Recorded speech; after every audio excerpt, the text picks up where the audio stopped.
A few nights ago, KSL and Bonneville had a marvelous Christmas party. We found that our very own people are some of the most talented, in my opinion, in the whole world. Joe Kjar, who happens to be vice president of Bonneville International, gave a reading that was one of the most touching readings I've ever heard, accompanied by Mike McLean at the piano.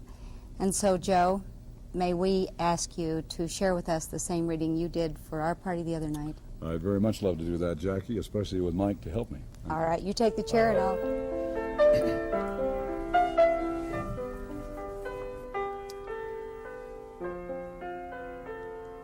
Here is a man who was born in an obscure village, the child of a peasant woman. He grew up in another obscure village. He worked in a carpenter shop until he was 30. And then for 3 years he was an itinerant preacher. He never wrote a book. He never held an office. He never owned a home. He never set foot inside a big city. He never traveled 200 miles from the place where he was born.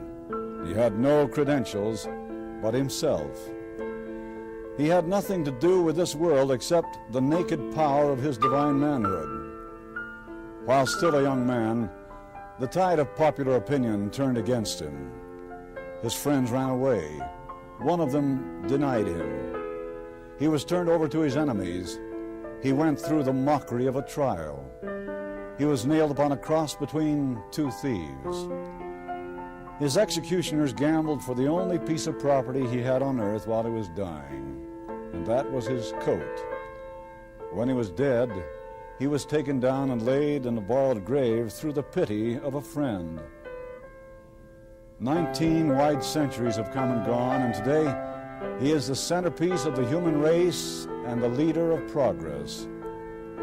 We're far within the mark when we say that all the armies that ever marched, and all the navies that were ever built, and all the parliaments that ever sat, and all the kings that ever reigned put together have not affected the life of man upon this earth as powerfully as that one solitary life.